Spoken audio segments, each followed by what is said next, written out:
Today we've got some exciting stuff going on. Rachel, Yeah? first stop, the North Shore Boulangerie, north of Milwaukee, that bakery where Gene Webb, yeast scientist turned baker, is the head baker. Yeast scientist. Oh. I'm hoping we can buy a bunch of bread there. It is a bakery. That makes sense. Yeah. Okay, I don't know how you say the name of the town. Macon? Macon? Macon? Pecan? Macon! Pecan? Probably. Oh shit, we can't leave Nick behind. Oh no.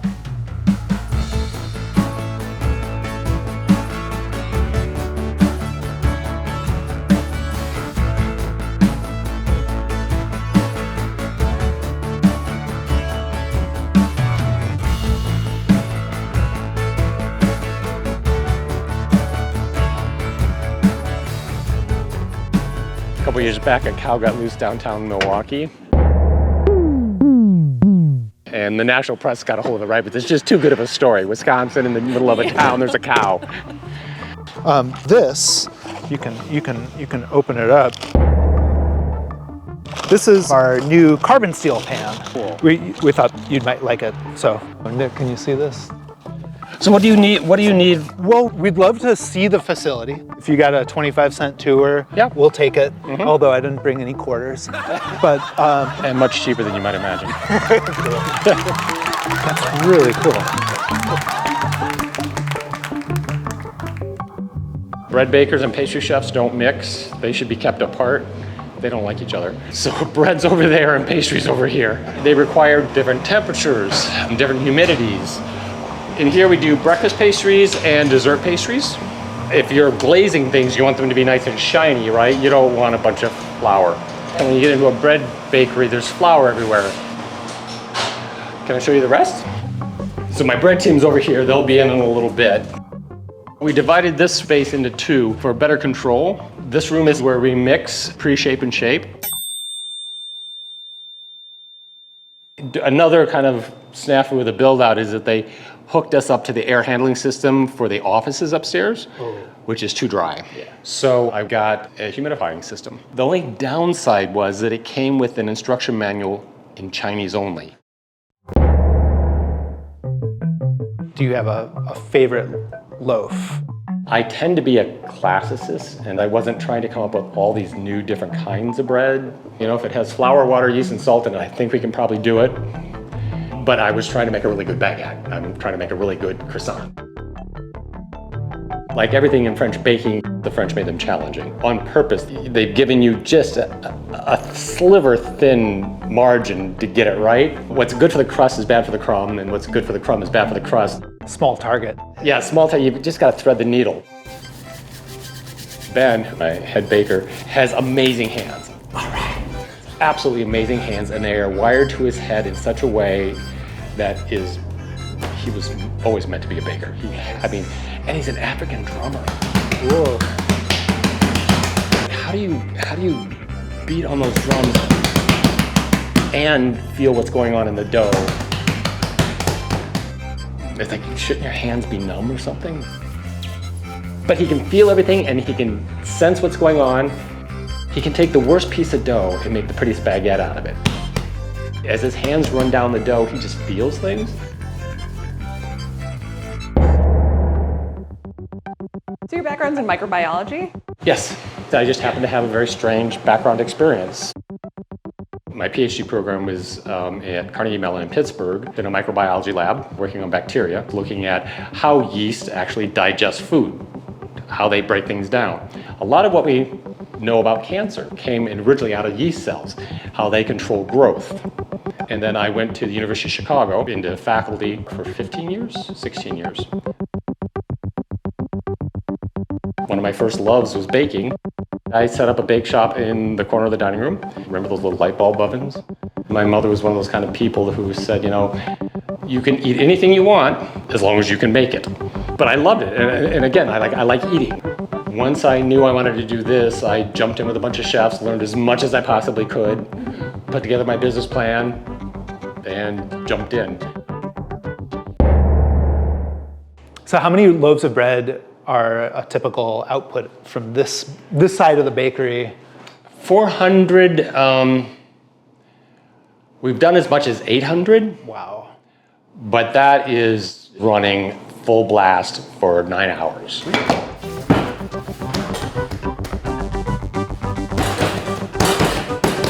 In a bakery, when you step through the door, you have to know how the next 8-9 hours are going to go.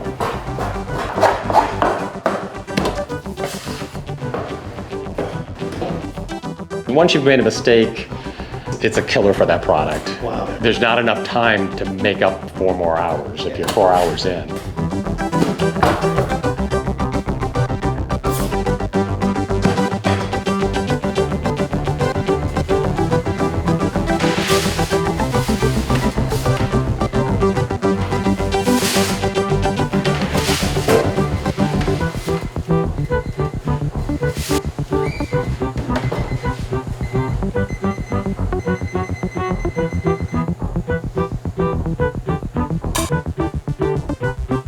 It becomes a second way of thinking.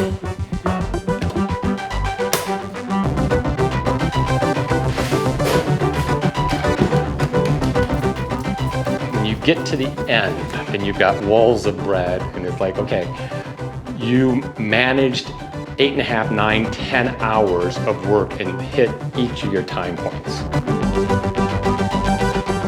It's very satisfying.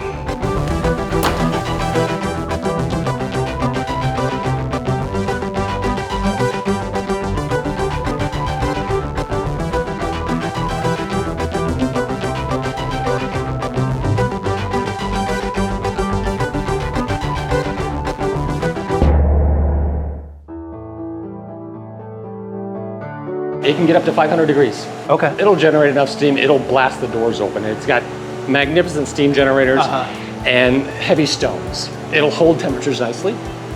It'll impart temperatures really well through the stones, right? These decks will keep the stones at one temperature and the chamber at another temperature. Okay, yeah. Lighter weight ovens that aren't quite so deep, often there'll be thermal gradients, and the product you get, I'm not convinced is as good, is using a heavy oven with good steam. For us, a slightly cooler stone and a slightly hotter chamber works with the best for all of our products. You're not getting scorched bottoms. Nothing's getting fused on the top Right. too early. Right, right.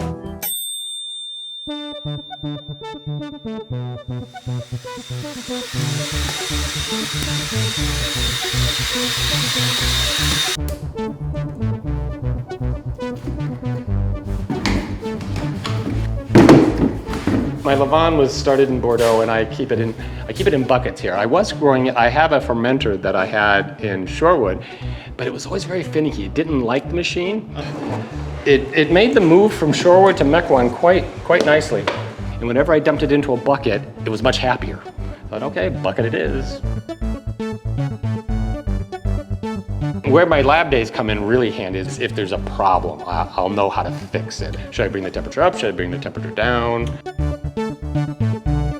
In the lab, I grew thousands of cultures, some that were very finicky, some that were just robust as all get out. Hey, look.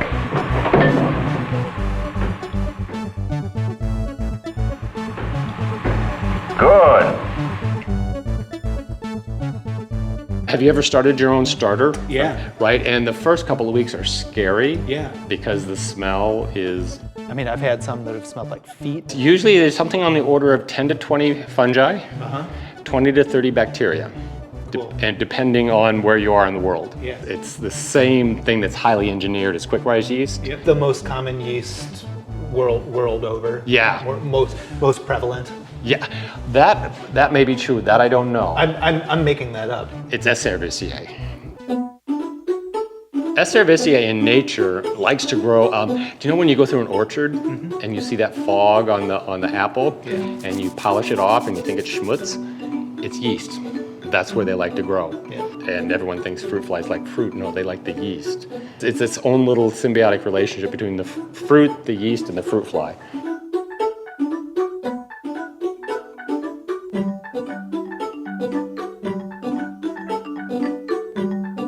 People don't believe this, but yeast are a lot like us. the way their cells are organized. Yeast has all the structures that we have. Bacteria are much smaller, much simpler.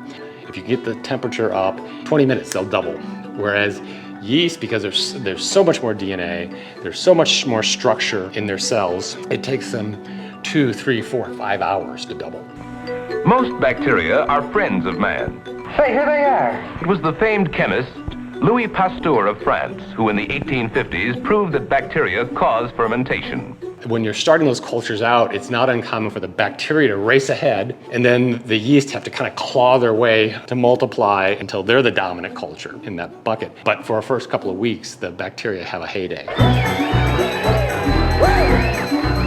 But they're actually symbiotic. The bacteria are breaking down the complex starches, and then they hand those simpler sugars off to the yeast, and then the yeast do their thing.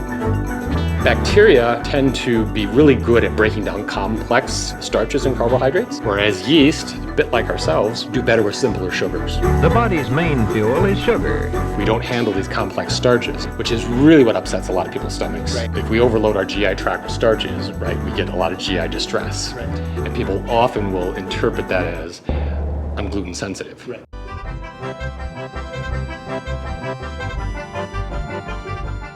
I know my levain is ready when it is thinner than pancake batter and thicker than crepe batter. As long as you keep a lot of air in it, you'll have a more aerobic metabolism as opposed to anaerobic. Yeast can grow anaerobically, but they can only get so far into their pathways before they're blocked. And so it will change the flavor, they'll grow more slowly. Formerly, most bread was made in the home, but it took experience and a lot of hard work to turn out good bread every time. Bakers had always used these natural cultures.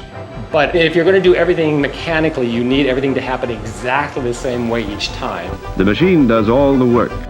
After the wars, the industry figured out that they could use highly engineered brewer's yeast, monocultures, and go from a flour sack to a loaf of bread very, very quickly. Using those engineered cultures. George, I don't have to tell you that Blue Ribbon is a swell beer. In the late 1800s, early 1900s, the brewers were quite wealthy. They had the resources to have development laboratories. So they could really control their yeast and find the ones that were just right for what they wanted, which was they wanted basically CO2 and not a whole lot else. Listen, George, Pabst experimented for many years to turn out this draft beer. Sounds expensive. At that time, you didn't want a yeasty beer. You wanted to taste the grains and the hops. I don't know what we come out here for most, your beer or your wife's bread and cheese. So Miller and Pabst, especially Pabst, bred these yeasts that had a really hard CO2 hit, but a really simple metabolism. Bread is the foundation of our daily meals. It's the #1 food on the tables of people all over the world. It produces bread that has a very, very simple profile. It has a lot of starch left in it, which is why a lot of supermarket bread will upset people's stomach, because instead of having all that broken down for you by a natural culture, most of it's been left in there. Ted thinks the information seems complicated. The bacteria break down the starches, The complex starches, yeah. and they actually produce a bread that is arguably easier to digest for people. Right, well, they break that down, and then the yeast use that breakdown product to do the fermentation that creates all these kind of, the technical term is kind of intermediary metabolites. Okay. So, they're taking up the simpler sugars and digesting them, and then they're, I don't know if you've ever seen, if you remember from undergrad or walk through a laboratory where you have these gigantic posters of how a cell breaks everything down. No, I think I was in art school. Okay. But they have, again, Google it. It's insane. No one can ever get any information out of these posters because it's done to, I think it's done to intimidate. But there are thousands, tens of thousands of arrows of what a cell does. This enzyme takes this substrate and makes this product. These 4 enzymes take that end product and make these end products. So for every macromolecule, every protein, fat, starch, but yeast do all of that, and then we roast that in the oven, and it hits our palate just right. The reaction of the roasting of those hundreds, thousands of output products from the yeast really hit our palate nicely. So you're talking about flavor. Right, flavor. And they make CO2, right? So you get the proofing. Are there any things that you have gleaned through, this work that you think would be especially helpful for the dedicated home baker? One of the difficulties of home baking is that you don't get the repetition. It's not the size of the batch necessarily, but you need to be able to do the recipe, see the result, try it again, make some adjustments. Let yourself make mistakes. You'll learn so much. Right out of the gate, the levain smells very funky. Be brave. There's nothing really bad happening in there. It's a self-balancing culture, so eventually it'll get there. And there's not a whole lot you're going to have to say about it. You're just going to have to stand there and be brave and let it do its thing. I made a lot of mistakes opening the business. Everyone does when you're trying to start something new and you don't have the background necessary for that specific thing. Don't be so hard on yourself. For bread, even your mistakes are going to taste pretty good. They may not look exactly like what you want them to look like, but they'll taste pretty good. Just keep on and be brave.